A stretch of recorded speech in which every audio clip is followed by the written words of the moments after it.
Voilà, donc on va faire des lèche-vitrines dans les quartiers riches, chez les luxe. Donc on va se promener. Donc là on se dirige vers Rolex. Donc on va voir les prix de ces belles montres qu'il faut acheter avant ses 50 ans, sinon on a raté sa vie, comme disait le PDG de Publicis. Voilà les gars, donc on est à Saint-Germain-des-Prés. On va aller voir la boutique Rolex. Et puis tout simplement vous donner quelques infos dessus. Vous allez voir, c'est bien du croustillant. On est dans un très très beau quartier. Chez Rolex. Alors, on va parler un petit peu de la société Rolex. Il faut savoir que Rolex, c'est la première marque mondiale pour les montres de luxe. Rolex ne paye pas d'impôt sur les sociétés parce que Rolex appartient à la fondation Wilsdorf. C'est une fondation suisse. Rolex, grosso modo, c'est compliqué d'avoir du chiffre d'affaires, mais c'est 4,9 milliards de francs suisses de chiffre d'affaires pour 2015. On est à 3,6 milliards d'euros. On est pour 2015, donc ça date déjà de 3 ans. Donc on peut s'étonner que ça ne paye pas d'impôt sur les sociétés. Tout simplement parce que derrière, c'est la fondation Wilsdorf. Rolex appartient à cette fondation qui est basée dans le canton de Genève, qui est dirigée par son président, M. Constant van Berchem, et qui ne communique pas du tout sur sa fortune ou les bénéficiaires de cette fondation. Et au niveau de la France, Rolex est dirigé par Philippe Schaeffer. Donc, Rolex fait du business en France. Rolex ne paye pas ses impôts en France via un montage fiscal d'optimisation fiscale, Fondation Wilsdorf. Alors, c'est important de comprendre la notion de luxe.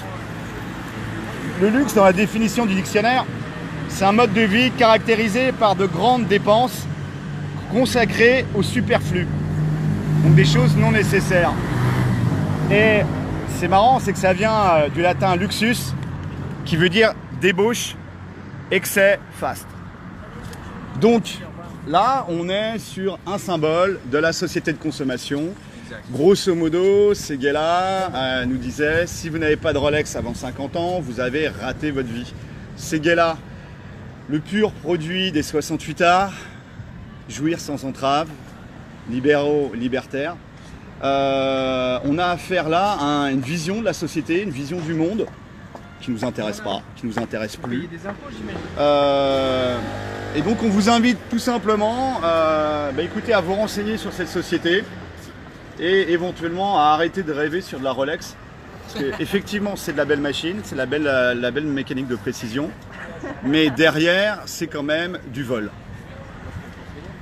Voilà les gars. Un petit mot à rajouter? Moi je viens discuter avec 2-3 personnes en leur demandant tout simplement en fait s'ils payent des impôts. Évidemment les gens me disent bah oui, et bah eux non. Et en fait les gens ils font ah bon, mais comment ils font? Voilà, c'est pour ça qu'on est venu ici. Pour expliquer qu'à un moment donné, je suis sûr qu'il y a des gens très compétents au ministère de l'économie et des finances, des gens très compétents en fait dans tous les domaines, des hauts fonctionnaires ou des fonctionnaires qui pourraient s'amuser tous les jours à dire ok, quelle cible on fait aujourd'hui. Avec la fondation Wilsdorf en Suisse? Tout à fait. D'accord. Donc c'est permis par un système en fait dans lequel ce que nous on trouve immoral et illégal en fait, c'est permis en fait. Donc c'est quoi, envoyer une lettre au directeur général de Rolex France, Monsieur Philippe Alors je note l'adresse. Monsieur Schaeffer. Schaeffer, alors Rolex, Paris, ça suffira. SCHAE2FER, Philippe, qui est le directeur de Rolex France. Juste pour lui expliquer en tant que citoyen, peut-être nos préoccupations, nos inquiétudes, nos questionnements. Nos questionnements. Rapport à l'égalité devant l'impôt. Tout à fait. Parce que nous, Français, on veut payer des impôts. Oui. Mais on veut que tout le monde paye des impôts. C'est une joie profonde de payer l'impôt. Surtout quand c'est pour nos infirmières, nos pompiers, nos policiers. Exact. Après, pour engraisser des parasites, et moi je pense là à beaucoup de politiciens ou de personnages d'éditocrates des médias, non, on n'est pas d'accord. Mais pour nos infirmières, nos vieux, nos agriculteurs, nos policiers, nos pompiers, et la liste est longue, ouais. Oui, on est d'accord. En France, on est profondément égalitaire, oui. Tout à fait. Bon voilà, ils avaient un petit peu peur aujourd'hui, puisque regardez là-bas, il y a quand même pas mal de camions de CRS. Voilà. Donc la manif va passer entre Odéon et Assemblée nationale. Donc d'ici, je pense, une bonne demi-heure, voire 1 heure, on aura beaucoup de monde dans la zone. Donc eux, ils ont vidé les vitrines. Simplement, dans la semaine, quand il n'y a pas de manifestation, bah, vous pouvez monter un groupe de 4-5 gars. Vous montez sur Paris, ou si vous êtes déjà sur Paris, c'est encore plus facile. Et puis, bah, vous faites du lèche-vitrine. Et puis là, ils vont simplement avoir le même réflexe, des gilets jaunes, ils ont peur. Et ben voilà, ils ferment la boutique. Quand on bloque en local, en province, les petits artisans, les PME, les TPE, l'impact est plutôt négatif. Par contre, si vous venez bloquer, même pas bloquer, faire du lèche-vitrine, on s'entend bien, on est pacifique, bienveillant, on bloque rien. Les gars se bloquent eux-mêmes parce qu'ils ont peur du peuple, des gueux. Mais vous venez faire du lèche-vitrine en semaine sur des boutiques de luxe, là vous leur faites perdre une demi-journée, plusieurs heures de chiffre d'affaires. Et quand on voit le prix du panier moyen, c'est-à-dire en grosso modo ce que les gens achètent, c'est des milliers et des milliers d'euros de chiffre d'affaires. Une montre Rolex, c'est minimum 10 000 euros. Et la dernière fois, on en avait vu à plus de 40 000 euros. Donc c'est un moyen aussi de repenser la grève générale. Faire pression et faire perdre du chiffre d'affaires, pas de notre fait, on ne fait pas de blocage, mais tout simplement au niveau des boutiques de luxe, eux ils ont peur et donc voilà, ils bloquent, ils enlèvent, ils arrêtent de faire du business. Ça pourrait être aussi une idée à réfléchir. Voilà, tu vois, il y a des clients dedans qui n'osent pas sortir parce que bah, tout simplement. Ah bah ouais, ils n'osent pas sortir, ouais, ils sont bloqués. Tu les vois bien là? Ouais. Nouveau forme de blocage, bloquer les boutiques de luxe. Donc, vous voyez que les ultra riches, les boutiques des ultra riches se bloquent eux-mêmes. Voilà les gars, on va passer sur une autre boutique. On vous souhaite plein de belles choses pour la manif. Faites gaffe à vous et montez des équipes. Allez, marchez devant les gars. Ouais, bah rebonjour les gars. Donc là on rejoint la manif en fait qui va de l'Assemblée nationale au Sénat. Et sur le trajet, il y a une belle surprise. C'est la boutique Armani, voilà. Et donc on va leur faire un petit coucou. Mais à mon avis, ils ont pris les précautions, ils ont tout bloqué. On va voir ça. Allez-y, on est avec vous. Merci. Vous tirez le fusil bientôt qu'on va sortir. On va bientôt sortir le fusil. Moi je vous le dis. Là, il y en a marre.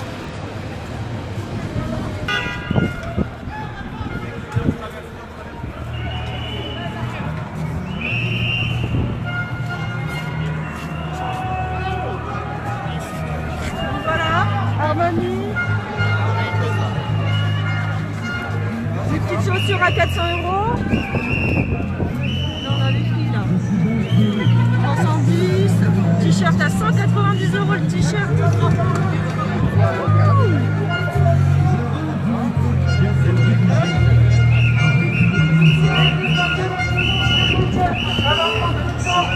Alors j'ai une petite histoire à vous raconter là, ceux qui sont derrière leur écran et qui devraient être avec nous là.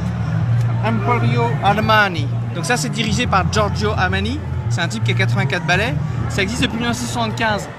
Et vous allez nous dire, nous là, ici les gilets jaunes, on est assez orienté sur la Suisse et compagnie, mais vous allez voir, cette histoire est assez folle. Donc juste pour passer le contexte, là vous voyez, vous avez des prix absolument, vous voyez, là, voilà, manteau 410 €, quasiment 40% d'un SMIC, voilà, une veste 310, donc vous voyez, là, vous prenez tout ça là dans la journée, vous êtes habillé pour l'équivalent d'un SMIC. Et en fait, ces gens-là ne payent quasiment aucun impôt sur leurs bénéfices sur la société. Je vous explique pourquoi. Donc, si on reste en France, Giorgio Armani, c'est bénéfice net 30 millions. Voilà, ça. Mais par contre, si on prend, parce que c'est du luxe italien, c'est le numéro 2 du luxe italien. Le premier, c'est Prada, et le deuxième, c'est Giorgio Armani. Et donc, ils produisent tout ce que vous voyez là, c'est produit en Italie, par des gens qui ont une excellence et un savoir-faire en Italie. Et qui sont souvent payés au SMIC, hein, ça c'est clair. Et c'est vraiment ces petites mains qui font ces bijoux de choses, tout est fait à la main, mais vraiment payé que chi. Et ben si vous voulez, eux, donc l'entreprise Giorgio Armani, elle a un chiffre d'affaires au niveau du monde, au niveau de l'Italie, de 2,30 milliards d'euros. Voilà. Et là-dessus, ils ont un bénéfice de 10% de ça, c'est-à-dire 300 millions, un peu moins, 271 millions. Et en fait, ce qu'ils ont mis en place dès le départ, dès 1975, c'est un système où les choses sont produites en Italie. Ces choses qui sont produites en Italie, elles vont en Suisse, dans une entreprise qui s'appelle GA Mode Fine. Enfin, comme c'est italien, c'est GA Mode et Fine. D'accord ? On va devoir bouger, c'est chaud là. Ah, on va devoir bouger, c'est chaud, on nous dit. Bon, on va bouger, on va continuer à discuter. On suit le NASCAR. Donc juste pour finir là-dessus, GA Mode Fine, c'est une entreprise qui a été créée par Giorgio Armani. Voilà. Donc tous ces gens-là, vous voyez, payent leurs impôts. Derrière nous, c'est des gens qui ne payent pas leurs impôts. Parce que ce qui se passe, c'est que donc l'entreprise Giorgio Armani Mode Fine, c'est ça qu'ils ont créé en Suisse, elle reçoit toutes les productions de Giorgio Armani Italie. Et oui, ça arrive dans des grands cartons. Et vous avez des ouvriers dans des grands entrepôts qui sortent de ces cartons, ce que vous voyez là à l'écran, et mettent dans des autres cartons où là c'est exporté de Suisse par une entreprise suisse, GA Mode Fine. Et là vous avez compris un peu le deal, ils exportent en France, en Angleterre, en Allemagne, à partir de Suisse, dans le droit fiscal suisse, c'est-à-dire rien. Mais ça a été produit en Italie, vous voyez. Donc en gros, voilà la situation dans laquelle on est. Donc vous voyez, je rappelle, hein, tous ces braves gens, et nous, et vous qui êtes derrière les écrans, on paye nos impôts, voilà.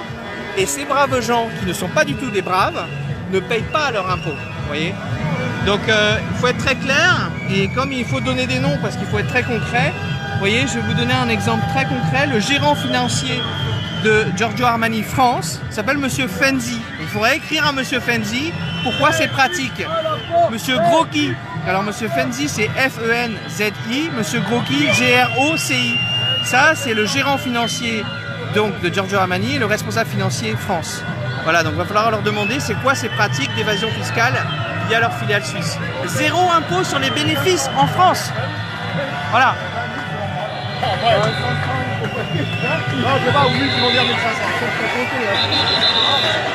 Donc on va vous laisser là, mais continuer à monter des équipes et à faire ce qu'a dit notre collègue avant. Voilà. Donc voilà, ce que je voulais vous dire, si on fait un petit résumé de cette première moitié, on va dire, de journée. Donc du monde qui arrive petit à petit, énormément de monde. Ça avance tout à fait calmement. Et à un moment, vous êtes sur un lieu stratégique, hein, et donc tout est bloqué. Toutes les issues sont bloquées, vous ne pouvez plus rien faire. On vous envoie des gaz lacrymogènes, et puis surgissent des petits groupes très organisés qui viennent casser du mobilier urbain, qui viennent vous menacer vous-même quand vous êtes en train de filmer. Et puis quand les exactions sont faites, quand on a bien les images et que ça s'est bien détérioré, hop, ça s'ouvre et on peut remarcher. Ça, partagez-le, parce que c'est comme ça que ça se passe. C'est comme ça que ça se passe devant les manifs. Voilà. Alors qu'on pourrait, si en fait on continue d'avancer normalement, il n'y a aucune raison que ça se passe. Hein. Donc à un moment, les gens sont complètement nassés, gazés, ça se tend. Et puis là, vous avez du mobilier urbain qui est pété, des trottinettes qui sont balancées sur les abribus, des planches arrachées, des gens qui mettent le feu. Et si vous commencez à leur parler, à les filmer, ben, ils vous menacent, clairement. Ils arrivent à 4-5 sur vous, c'est ce qui m'est arrivé là, il y a 10 minutes. Oui, c'est à l'Assemblée, hein. C'est à l'Assemblée.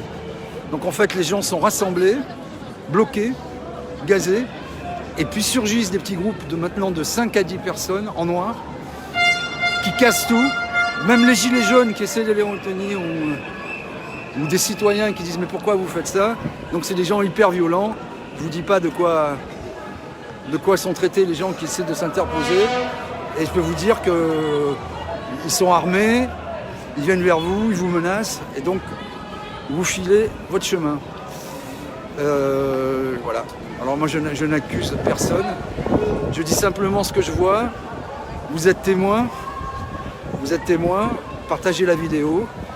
Et puis on demandera quand même quelques explications parce que c'est tout à fait étrange cette manière de procéder, je trouve. Voilà les gens, bon bah les amis, on a été chercher un petit peu la data, on a été chercher les informations sur Wikipédia, Le Revenu, Libération, voilà, Le Parisien. Et puis on est toujours à Saint-Germain-des-Prés. On va aller faire un peu de lèche-vitrine au niveau de la très belle boutique de Louis Vuitton qui est à côté. La manifestation est passée, donc apparemment ça se passe plutôt sur Montparnasse en ce moment. J'espère qu'on va être au calme pour pouvoir faire le petit lèche-vitrine. Et puis on va vous communiquer la data, voilà l'information. On y va. On y va, c'est parti.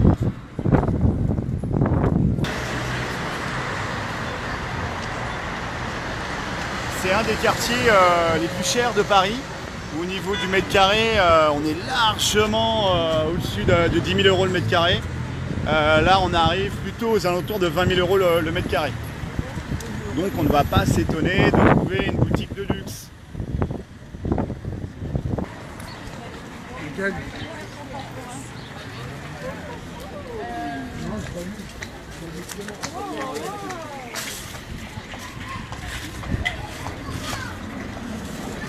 C'est beau, ça brille. Là, t'as les prix là. T'as les prix ou pas?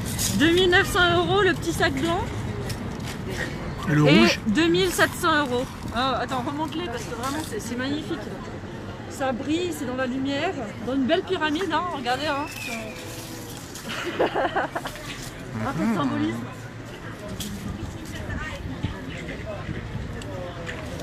Et là encore là. Oh là là, quelle mignonne dans cette petite boutique.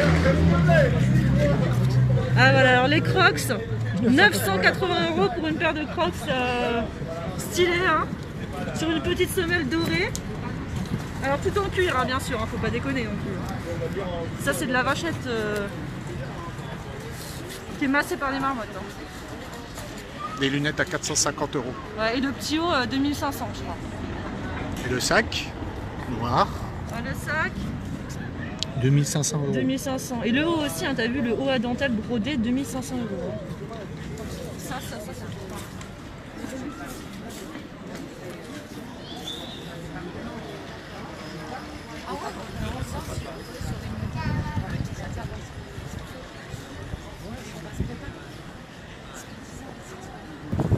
Y aurait-il un message caché Alors, c'est à combien ça? Le beau sac. 1620 boules. 1620 boules. C'est du beau sac, hein. Et là, on est à combien?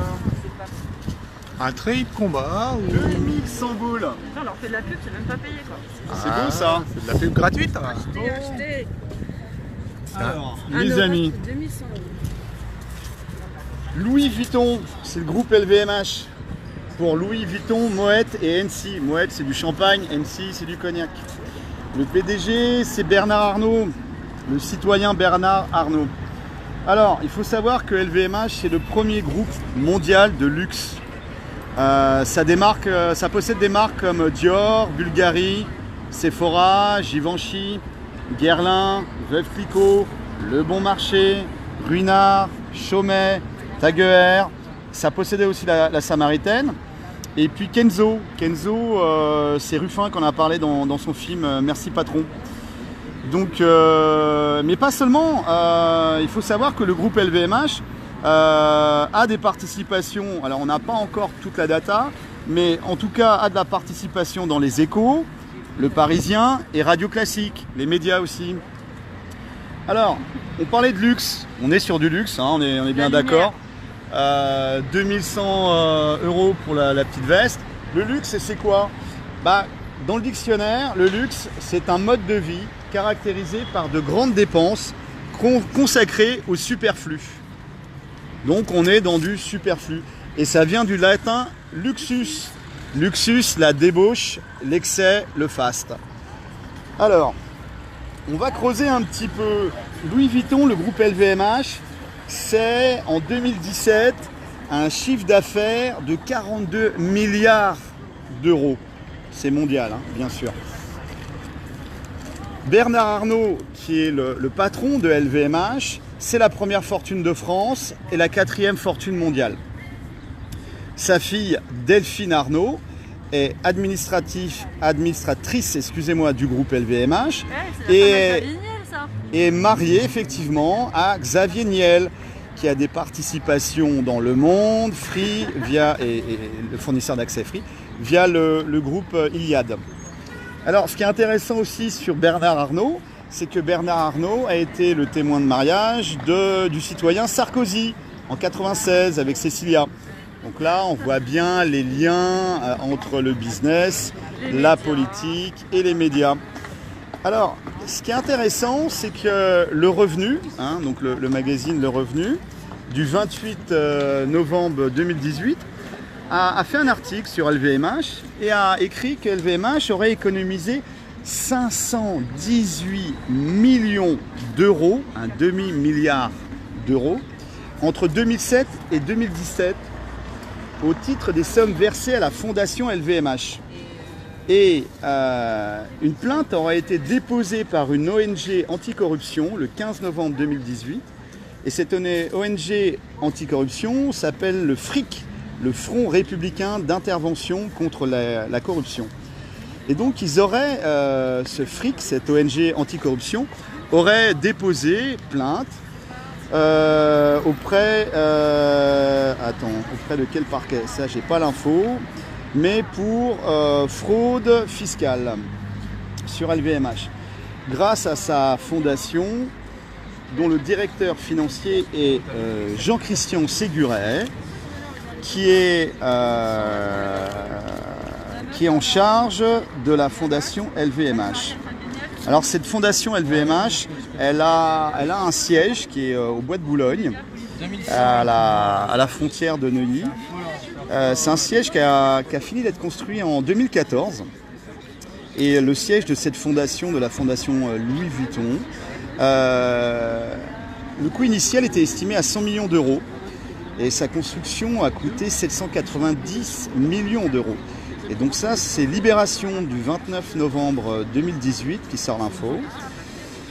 Et donc, effectivement, Libération, ils font un petit peu leur job de journaliste. Ils se posent des questions au niveau de coûts de construction 8 fois supérieurs aux estimations initiales.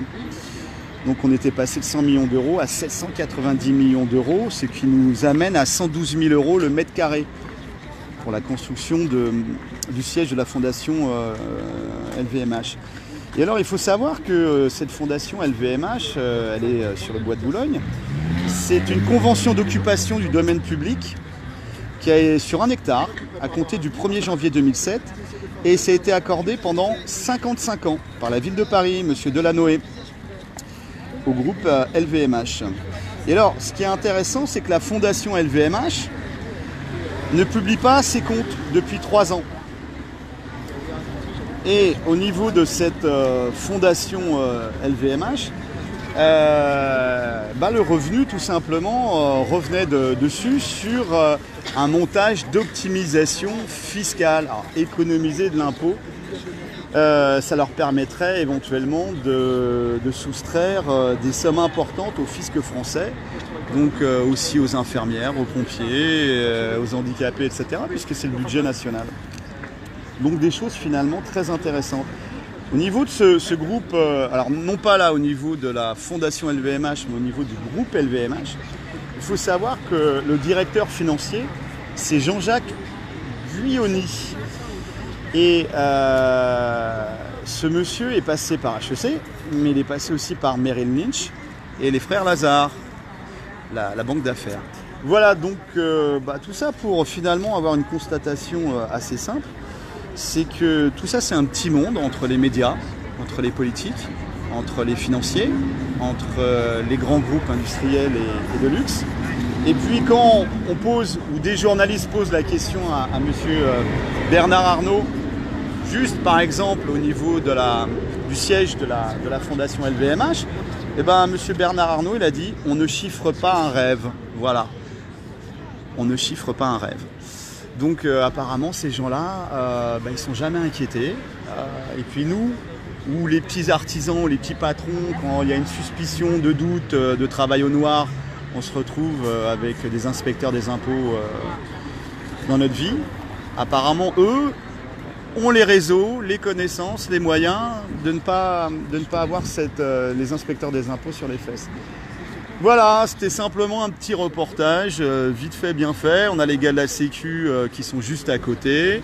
Voilà, on ne filme pas les têtes, voilà, ils nous surveillent, ils sont un petit peu plus loin, voilà. Donc tout se passe bien. Et puis à très bientôt les gars, et n'oubliez pas, montez des équipes. À bientôt. Lui, quand les flics vont charger, il va filmer lui, hein? Parce qu'ils se font des milliards sur le dos des gilets jaunes. C'est carrément les jeux du cirque. Là, ils prennent les images, ils les filment pour la Brigitte qui s'effrite, la vieille cagole qui raffole des flashballs avec sa grande folle, le mignon Macron fellation brou de croupion. Ouais, j'assume, qui me fout au trou. Tant mieux, au moins je serai au chaud parce que je me retrouve SDF. Pas grave. Les CRS, ces cons-là, ils devraient être avec nous. Tiens, je les ai vus, les gendarmes. J'aurais demandé où elle était, la manif. Ils avaient l'air tout con, tout cucu. J'aurais dit, vous rendez compte, votre castaner, là, il vous fait trimer, vous pouvez même pas boire. Alors quand vous rentrez chez vous, vous buvez de l'eau tiède à petite gorgée pour vous réhydrater. Mais des pauvres petits gendarmes qui pourraient être mes enfants. Bon, moi, ça me fout en rage. J'ai qu'un regret, c'est de faire qu'un mètre 57 et d'être gringalette. Non, et je rêve de gagner un euro-million et de tout mettre au service de la cause. Tout. Parce que ce que nous vivons, c'est merci mon bon maître, le retour du Moyen-Âge. Et la chaîne d'esclaves, nous allons la peindre en doré à nos frais. Et ça, c'est planétaire, c'est dans le monde entier. Et quand on vient nous casser les pieds avec les migrants, mais les migrants, ils viennent ici pour être des esclaves, pour être réduits en esclavage pendant que leur pays est pillé. Et leur pays est soumis à la nouvelle Sainte Trinité, Coca-Cola, McDo, porno. Voilà.